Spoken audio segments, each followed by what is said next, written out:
Good morning, class third. This is your first video of chapter number 4 from your SSC book. आपका chapter का नाम है life of the early humans, मतलब कि जो आदिवासी थे उनकी लाइफ कैसी थी उसके बारे में हम पढ़ेंगे. ठीक है, इस चैप्टर में स्टार्ट करते हैं अपने चैप्टर को. The early humans live thousand of years ago. जो आदिवासी थे वो हज़ारों साल पहले रहते थे.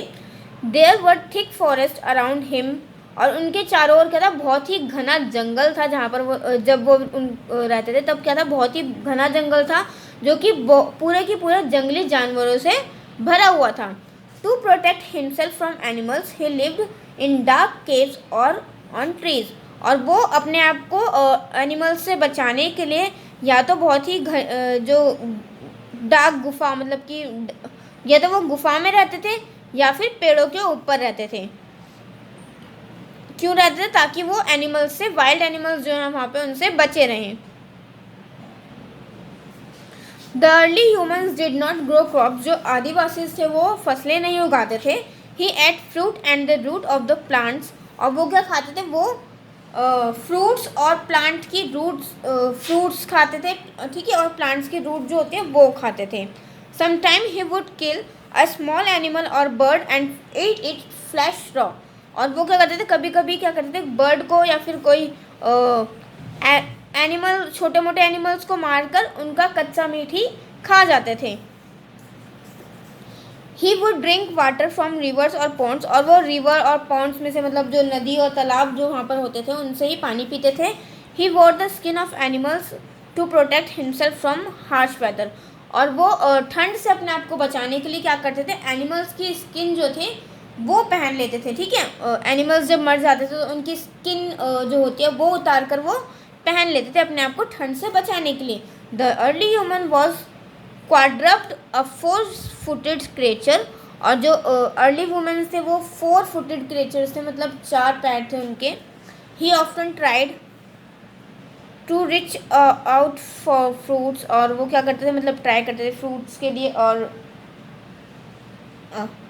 For this he had stand upright. और फ्रूट जब तोड़ने की कोशिश करते थे वो इसके लिए उन्होंने क्या किया, अपने 2 पैरों पर खड़ा होना स्टार्ट किया. ठीक है, slowly and gradually his body shape began to change. और धीरे धीरे उनकी जो बॉडी थी उसमें चेंज आना शुरू हुआ. And over a period of time he become a vibed. और ओवर मतलब कि एक टाइम के बाद वो कैसे बन गए, अब 2 पैरों पर खड़े हो गए. जैसे कि हम लोग खड़े होते हैं वैसे पहले आदिवासी जो थे वो 4 पैरों पर चलते थे, जैसे कि एनिमल्स चलते हैं. फिर धीरे धीरे जब वो फ्रूट्स उनको तोड़ने होते थे पेड़ के ऊपर से, तो वो 2 पैरों पर उन्होंने खड़ा होना शुरू किया. वो बहुत टाइम के बाद क्या हुआ कि वो 2 पैरों पर खड़े होने स्टार्ट कर दिए, जैसे कि हम लोग अभी 2 पैरों पर खड़े होते हैं उस तरह से. ठीक है, आगे हम बात करेंगे स्टोन एज के बारे में. The early humans found it very difficult to dig roots of trees, plug out fruits from high branches, and kill fast the powerful animals with his bare hands. आदिवासी जो थे उनको ये लगा कि मतलब ट्रीज के जो रूट होते हैं उनको तोड़ना और हाई ब्रांचेस पर से फ्रूट्स तोड़ना और पावरफुल एनिमल्स को मारना कितना डिफ़िकल्ट है हाथों से. तो फिर उन्होंने क्या किया, स्टोन्स का यूज़ करना स्टार्ट किया इस काम के लिए. ठीक है, मतलब पत्थरों का यूज़ करना स्टार्ट किया उन्होंने. Then he started using long pointed stones for digging roots. उन्होंने क्या किया, मतलब कि स्टोन मतलब रूट्स को तोड़ने के लिए उनको पत्थर का यूज़ करना स्टार्ट किया. ठीक है, he also discovered the dried fallen branch of a tree to be useful tool to scare away wild animals. और उन्होंने क्या किया, मतलब कि जो ड्राई जो पार्ट होता है, जो ट्री का जो ब्रांच होती है, ड्राई ब्रांच जो होती है जो कि गिर जाते हैं ट्री से, उसका भी यूज़ करना स्टार्ट किया वाइल्ड एनिमल्स को पकड़ने के लिए. Humans then started chipping, scraping and sharpening stones. और फिर उन्होंने क्या स्टार्ट किया, स्टोन्स को शार्प करना, उसको स्क्रैप करना स्टार्ट किया. This way he got simple tools. और इसी तरह से उनको सिंपल कुछ टूल्स उनके बन गए स्टोन से, जैसे कि हैमर बन गया, चॉपर बन गया और एक्स हेड्स बन गया. ठीक है, कुल्हाड़ी, हैमर, जो हथौड़ा वगैरह था वो सब उन्होंने बना लिया. Then using two old tools, और इन टूल्स का यूज़ कर कर उन्होंने क्या किया, the stick and the pointed stone he invented a superior weapon. उन्होंने एक वेपन बनाया, एक स्टिक और एक पॉइंटेड स्टोन का यूज़ करके, जिसको क्या कहा जाता है, spear. With this he could kill an animals from a distance. जो भाला टाइप होता है, मतलब भाला उन्होंने बनाया पत्थर का और एक स्टिक का यूज़ कर कर, और इसकी वजह से वो दूरी पर से दूर होकर भी एनिमल्स को पकड़ सकते थे, उनको मार सकते थे.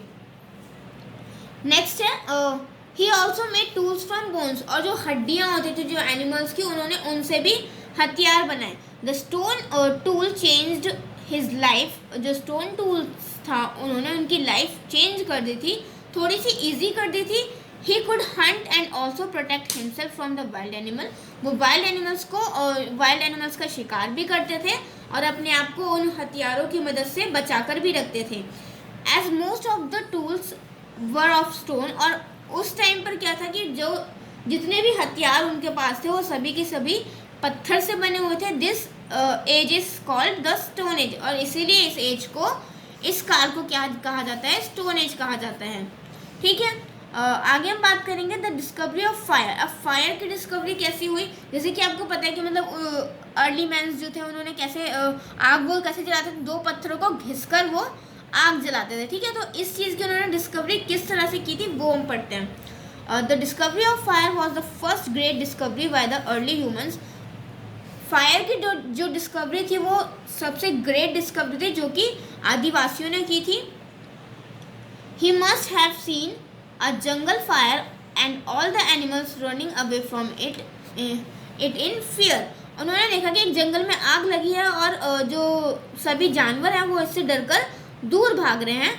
After the fire died out. जब वो फायर मतलब ख़त्म हो गई, जब वो फायर बुझ गई, he must have gone near it. और वो उसके पास गए and found some animal roasted in it.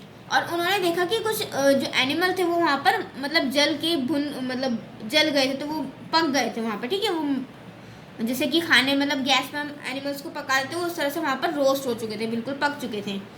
On eating the roasted flash. अब उन्होंने वो रोस्टेड फ्लैश खाया.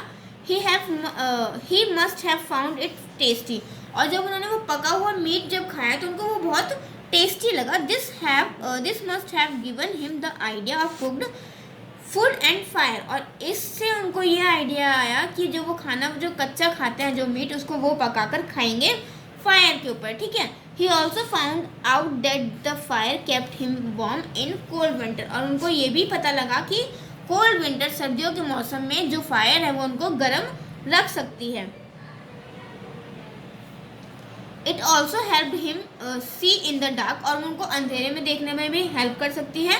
ही must have preserved some cinders by adding dry leaves, twigs and grass to keep it burning. और वो क्या करते थे, मतलब सिंडर्स, कुछ सूखे पत्ते वगैरह जो होते थे और घास जो होती थी वो जलाने के लिए इकट्ठा करते थे.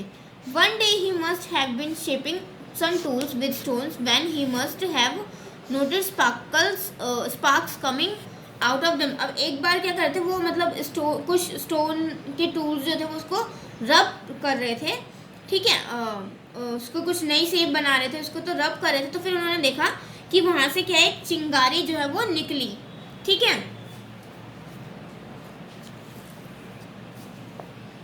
This way he discovered that fire could be made by rubbing two stones और बैम्बूज टुगेदर. और इस तरीके से उन्हें ये पता लगा कि जो फायर है वो कैसे बनती है, मतलब दो स्टोन्स को रब करने से या फिर दो बैम्बू को साथ में रब करने से जो फायर है वो बनती है, मतलब फायर लगती है. The early humans found out that fire kept it warm and it would help him to see in the dark. जो अर्ली मैन, जो आदिवासी थे, उन्होंने ये खोजा कि जो फायर है वो उनको गर्म रख सकती है और वो अंधेरे में उनको देखने में भी हेल्प कर सकती है.